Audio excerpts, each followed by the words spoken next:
آپ اس تواتر کو نہیں توڑنا چاہتے، اس روٹین کو بریک نہیں کرنا چاہتے کہ اللہ کے ساتھ میرا روز رات کو ایک تعلق بنا رہے۔ نبی کریم صلی اللہ علیہ وسلم کو اللہ تعالیٰ نے قرآن میں اس بات کا حکم دیا کہ دن کو آپ کو بہت مصروفیات رہتی ہیں، لیکن رات کو آپ اللہ کو یاد کیا کیجیے۔ بودم کا معنی ہے کہ میں تھا۔ یہ جس زمانے میں ہمارے بچوں کو فارسی پڑھائی جاتی تھی تو تب گردانوں کے طور پر اس چیز کو بھی پڑھایا جاتا تھا۔ تو کبھی ایسا بھی ہوتا ہے کہ انسان کی ذات کے اندر ایک رستم بودم کی گردان چل رہی ہوتی ہے، وہ اپنے ماضی کو دیکھ رہا ہوتا ہے اور یاد کر رہا ہوتا ہے کہ میں تھا۔ بسم اللہ الرحمن الرحیم۔ اپنی کتاب کیمیا گر کی ایک اور غزل آج آپ کو سناتا ہوں اور کچھ اشعار کے اوپر اس کی ڈسکشن کرتے ہیں۔ یہ غزل صحیح معنوں میں غزل ہے کیونکہ اس کے اندر بہت سے جذبے ہیں، ہر شعر کسی نہ کسی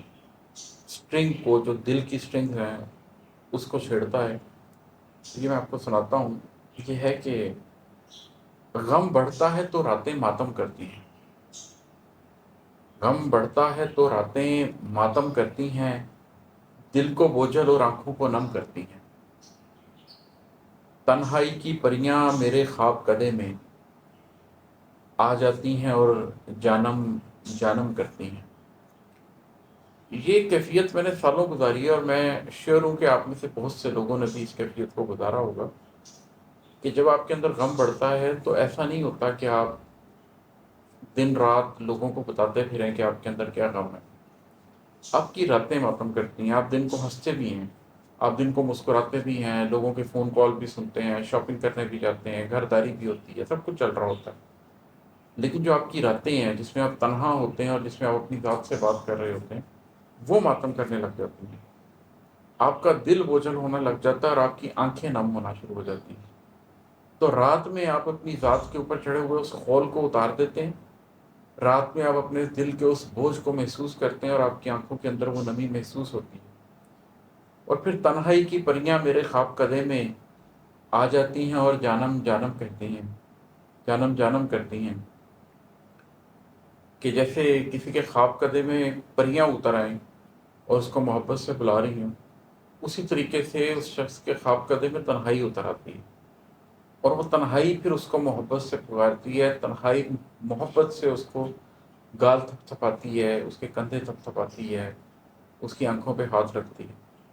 تو ایک وقت ہوتا ہے جس میں انسان ہوتا ہے، اس کی ذات ہوتی ہے، اس کی تنہائی ہوتی ہے، اور وہ تنہائی ہی اس کے زخموں پہ پھاہا رکھ رہی ہوتی ہے، وہ تنہائی ہی اس کو یہ موقع فراہم کر رہی ہوتی ہے کہ وہ اپنے آنسو نکال سکے، وہ تنہائی ہی یہ موقع فراہم کر رہی ہوتی ہے کہ وہ اپنے دل کے بوجھ کو شعوری طور پر محسوس کر سکے۔ تو رات کے اندر ایک خاص بات ہوتی ہے، رات انسان کو اس کی ذات جینے کا موقع دیتی ہے کہ وہ اپنے کرب کو، اپنے دکھ کو محسوس بھی کر سکتا ہے اور جی بھی سکتا ہے۔ چاند نکل آتا ہے، تارے چھپ جاتے ہیں، غم کے دیپ کی لو خوشیاں مدھم کرتی ہیں۔ پھر ایک وقت آتا ہے کہ انسان جیسے عادی ہو گیا ہو کہ اس کی رات میں جیسے ستارے لازمی نکلتے ہیں، اسی طرح اس کی رات میں اس کی زندگی کے غموں کے ستارے اس کو چمکتے ہوئے نظر آتے ہیں، اور کبھی کبھی خوشی کا چاند نکلے تو حیران ہوتا ہے، اس کے غموں کی لو مدھم ہو رہی ہوتی ہے، وہ ستارے جو اس کی زندگی میں بہت سے غم ہوتے ہیں اس دن وہ کچھ مدھم ہوتے ہیں اور اس کو خوشی کا چاند محسوس ہوتا ہے، اور وہ اس کو جیسے شعوری طور پر آپ چاند نکلے تو محسوس کرتے ہیں کہ آج ستارے کم ہیں آسمان پر، اس لیے کہ چاند ساری توجہ اپنی طرف مبذول کروا لیتا ہے۔ اسی طریقے سے کبھی کبھی خوشی آتی ہے تو وہ غم مدھم ہو جاتے ہیں اور پھر وہ چاند آہستہ آہستہ آہستہ دوبارہ تاریک راتوں کی طرف جاتا ہے اور وہ غم پھر آپ کو ستارے راتوں کو محسوس ہوتے ہیں۔ اور ہے کہ وہ جو راتیں رب سے دوری میں کٹتی ہیں، جو راتیں رب سے دوری میں کٹتی ہیں، وہ راتیں منزل کو مبہم کرتی ہیں۔ ہمارے بزرگ کہا کرتے تھے کہ جس پل غافل اس پل کافر، غفلت کا تو جو بھی پل ہے وہ کفر کا پل ہے۔ تو وہ جو راتیں رب سے دوری میں کٹتی ہیں، جس میں آپ اپنے دنیا داری کے کسی مسئلے میں ہوتے ہیں، سو گئے ہوتے ہیں، یا کہیں دوستوں کی محفل میں بیٹھے ہوتے ہیں، یا اپنے گھر بار والوں کے ساتھ مصروف ہوتے ہیں، وہ راتیں منزل کو مبہم کرتی ہیں۔ اگر آپ نے اللہ کی طرف جانے کے لیے ایک منزل متعین کی ہے تو وہ جو رات کی عبادت ہے، رات کو تنہائی میں رب کے سامنے پیش ہونا ہے، وہ روزانہ آپ نے جب کرنا ہے تو اس سے ہی آپ منزل کے قریب ہوتے ہیں۔ رات کی عبادت آپ کو رب کے نزدیک کرتی ہے، اور جس دن وہ رات کی عبادت آپ نہیں کر سکتے، اسی رات وہ منزل آپ کو مبہم ہوتی ہوئی نظر آتی ہے۔ آپ اس تواتر کو نہیں توڑنا چاہتے، اس روٹین کو بریک نہیں کرنا چاہتے کہ اللہ کے ساتھ میرا روز رات کو ایک تعلق بنا رہے۔ نبی کریم صلی اللہ علیہ وسلم کو اللہ تعالیٰ نے قرآن میں اس بات کا حکم دیا کہ دن کو آپ کو بہت مصروفیات رہتی ہیں، لیکن رات کو آپ اللہ کو یاد کیا کیجیے۔ تو جو کائنات کے عظیم ترین بشر تھے، عظیم ترین انسان تھے، ان کو بھی اللہ روزانہ رات کو اپنے پاس بلانا چاہتا تھا کہ مجھ سے لو لگائیں، آپ کے قلب کے لیے یہ بہت ضروری ہے۔ تو ہم جو عام لوگ ہیں، جو گناہوں سے بھرپور ہیں، ان کے لیے تو بہت زیادہ ضروری ہے کہ روزانہ رات کو اپنے آپ کو جیسے چارجنگ پہ لگایا جاتا ہے، اس طریقے سے اللہ کے ساتھ لگائیں اور اپنے آپ کو چارج کریں۔ اور ہیں کہ یہ دو اشعار ہیں کہ جانے والوں کے قدموں کی چاپیں دل میں، جانے والوں کے قدموں کی چاپیں دل میں، دھم دھم دھم دھم دھم دھم دھم دھم دھم کرتی ہیں۔ کسی کے قدموں کی چاپ کبھی آپ کو ایسا محسوس ہوتا ہے کہ وہ ایک ایک چاپ ایک دھماکے کی طرح محسوس ہوتی ہے۔ جب کوئی محبت کرنے والا آپ کو چھوڑ کر جائے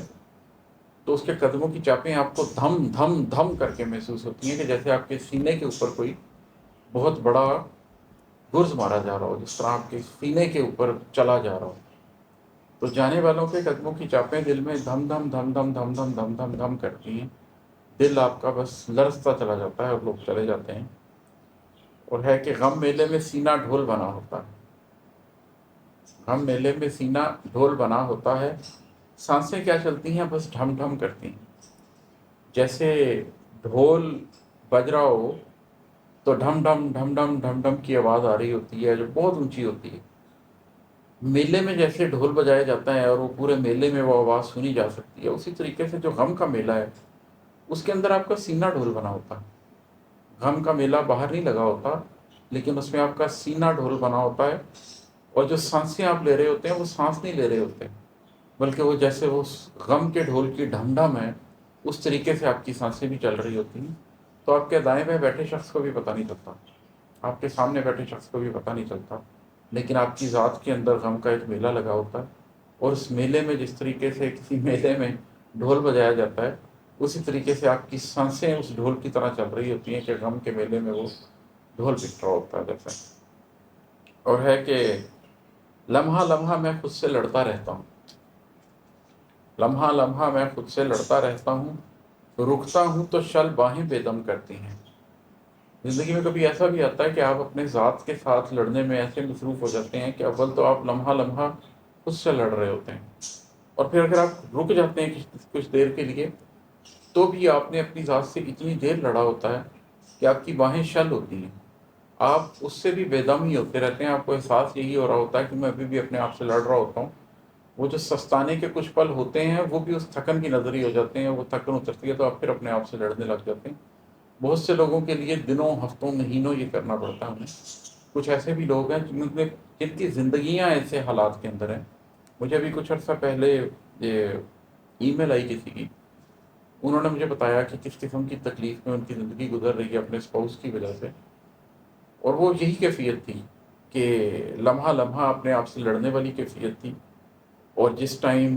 لڑائی نہیں بھی ہو رہی تھی اس ٹائم بھی شل باہیں ایک شخص کو جیسے بے دم کرتی ہیں، وہی کیفیت ان پر گزر رہی تھی۔ اب کی بار بچھڑنے والوں کی آوازیں تنگ تو کرتی ہیں پر تھوڑا کم کرتی ہیں۔ جب زندگی میں پہلی دفعہ آپ کسی کو کھوتے ہیں تو بہت غم ہوتا ہے، آپ کو لگتا ہے کہ آپ کی سانس رک جائے گی، آپ کو لگتا ہے کہ آپ کا سینہ بند ہو جائے گا، آپ کا ہارٹ فیل ہو جائے گا۔ لیکن جب زندگی میں بہت لوگ آپ کو چھوڑ دیتے ہیں، بار بار بار لوگ آپ کو چھوڑتے ہیں،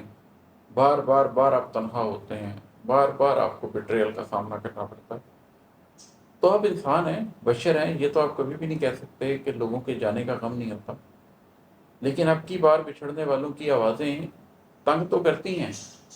پر تھوڑا کم کرتی ہیں۔ آپ کو تکلیف تو ہوتی ہے، لیکن اتنی تکلیف نہیں ہوتی جتنی پہلی دفعہ ہوئی تھی، اس لیے کہ آپ کو عادت ہو گئی ہوتی ہے، بیٹریلز کی عادت ہو گئی ہوتی ہے، غم برداشت کرنے کی عادت ہو گئی ہوتی ہے۔ جیسے کہ باڈی بلڈنگ کرتا ہے تو اس کے مسلز بلڈ ہو جاتے ہیں، اسی طرح آپ کے ایموشنل مسلز بلڈ ہو چکے ہوتے ہیں اور جانے والے آپ کو اتنی تکلیف نہیں دیتے، آپ سہ جاتے ہیں۔ اور ہے کہ سینے کی تبخیر سے اٹھنے والی سانسیں، سینے کی تبخیر سے اٹھنے والی سانسیں میرے اندر ساون سا موسم کرتی ہیں، جیسے کسی جھیل یا سمندر سے پانی اٹھتا ہے، بخارات میں تبدیل ہوتا ہے، اور اس کے بعد وہ پہاڑوں کی طرف جاتا ہے، اور پھر وہ بادل بنتا ہے، اور پھر وہ برستا ہے، ایک پورا ایکو سسٹم ہے پانی کا۔ اسی طرح کبھی آپ کی ذات کے اندر بھی ایسا ہی ہوتا ہے کہ آپ کے سینے کے اندر جو تبخیر کا ایک عمل ہوتا ہے، آپ کے سینے کے اندر جو آگ لگی ہوتی ہے، آپ اندر سے جو جل رہے ہوتے ہیں، اس کی وجہ سے آپ کے اندر بھی اسی طریقے سے چیزیں سوکھتی ہیں، بخارات اٹھتے ہیں، اور وہ آپ کے اندر ہی اٹھتے ہیں اور آپ کے اندر ہی برس جاتے ہیں۔ آپ کے اندر بھی غموں کا ایک ایکو سسٹم لگا ہوتا ہے، جس میں آپ کے غم کی حدت سے آپ کے جذبے، آپ کی سوچیں، ان کے بخارات اٹھتے ہیں، اور آپ کے اندر ہی آپ کے ذہن تک جاتے ہیں، ٹھنڈے ہوتے ہیں، پھر بارش بن کر برستے ہیں، وہ غم کی برسات ہوتی ہے، پھر وہ آپ کی ذات کی جھیلوں میں پانی اکٹھا ہو جاتا ہے، پھر وہ تبخیر کے اس عمل سے گزرتا ہے۔ تو آپ کی ذات کے اندر بھی ایک ساون کا موسم آتا رہتا ہے، ایک ایکو سسٹم چلتا رہتا ہے، اور آپ وقتاً فوقتاً ہر کچھ دن کے بعد روتے رہتے ہیں، آپ کے اندر آنسو چلتے رہتے ہیں۔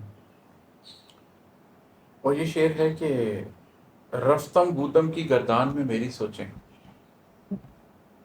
رفتم بودم کی گردان میں میری سوچیں، مستی میں آ کر ہستم ہستم کرتی ہیں۔ رفتم کا معنی ہے کہ میں گیا تھا، بودم کا معنی ہے کہ میں تھا۔ یہ جس زمانے میں ہمارے بچوں کو فارسی پڑھائی جاتی تھی، تو تب گردانوں کے طور پر اس چیز کو بھی پڑھایا جاتا تھا۔ تو کبھی ایسا بھی ہوتا ہے کہ انسان کی ذات کے اندر ایک رفتم بودم کی گردان چل رہی ہوتی ہے، وہ اپنے ماضی کو دیکھ رہا ہوتا ہے اور یاد کر رہا ہوتا ہے کہ میں تھا، میں گیا تھا، میں تھا، میں گیا تھا، میں گیا تھا، میں تھا۔ وہ اپنے ماضی کے ان ایونٹس کو ریپیٹ کر رہا ہوتا ہے، ایک سائیکل ہوتا ہے، ایک گردان ہوتی ہے، جس سائیکل کے اندر وہ پھنسا ہوتا ہے۔ رفتم بودم کی ایک گردان اس کی ذات کے اندر چل رہی ہوتی ہے، ماضی کے ایونٹس کو لے کے، ماضی کے لوگوں کو لے کر، وہ اپنے ماضی کے کسی پرانے سائیکل میں پھنسا ہوتا ہے۔ رفتم بودم کی گردان میں میری سوچیں، مستی میں آ کر ہستم ہستم کرتی ہیں۔ ہستم کیا ہے؟ ہستم کا معنی ہے میں ہوں، میں ہوں۔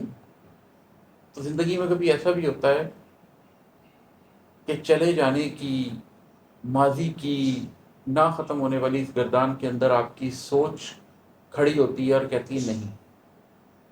میں ہوں۔ وہ اپنے آپ کو ماضی تسلیم کرنے سے انکار کر دیتی ہے اور کہتی ہے کہ میں ہوں، میں حال ہوں۔ جب آپ کی ذات اس جگہ پر آئے تو پھر آپ کی رینیول ہوتی ہے، آپ ماضی کے اس سائیکل سے، رفتم بودم کی اس گردان سے نکل جاتے ہیں، اور آپ کی سوچ آپ کو پکار کر کہتی ہے کہ میں ہوں۔ کہتے ہیں نا I think therefore I am. اس مومنٹ پہ آپ کہتے ہیں کہ ہاں میں نے یہ سوچا ہے کہ میں ہوں، میری ہستی موجود ہے۔ یہ رینیسنس کی ایک مومنٹ ہوتی ہے، یہ ریوائول کی ایک مومنٹ ہوتی ہے۔ جب آپ کو یہ ریوائول کی مومنٹ مل جاتی ہے اور آپ کہتے ہیں کہ ہاں میں ہوں، تو اس کے بعد آپ کو ٹرانزیشن مومنٹ حاصل ہوتا ہے کہ آپ ایک نئی زندگی کا آغاز کرتے ہیں۔ آپ اس بات کو اکنالج کرتے ہیں کہ میرا سارا ماضی مل کے میری تشکیل کر چکا ہے، اور آج میں حال ہو چکا ہوں، اور آج میں ہوں۔ اور پھر اس ہوں سے آپ ایک نئی زندگی کی تشکیل کرتے ہیں۔ اور آخری شعر مقطع ہے کہ دل کا درد مات کے آگے مت چھیڑو تم، دل کا درد مات کے آگے مت چھیڑو تم، وہ عاقل ہے اس کی سوچیں غم کرتی ہیں۔ کچھ لوگ جذباتی ہوتے ہیں، وہ دل کی بات سمجھتے ہیں، لیکن میرا تو دل بہت دیر بعد زندہ ہوا، بہت سال میں ایک بہت عاقل آدمی کے طور پر زندہ رہا۔ مجھے غم دل میں نہیں ہوتا تھا، مجھے غم ذہن میں ہوتا تھا۔ میں اپنے غم کو ذہن میں لے کے چلتا تھا، میرے ذہن میں پروان چڑھتا تھا غم۔ تو اس کے تناظر میں ہے یہ کہ دل کا درد دماغ کے آگے مت چھیڑو تم، وہ عاقل ہے اس کی سوچیں غم کرتی ہیں۔ بہت شکریہ۔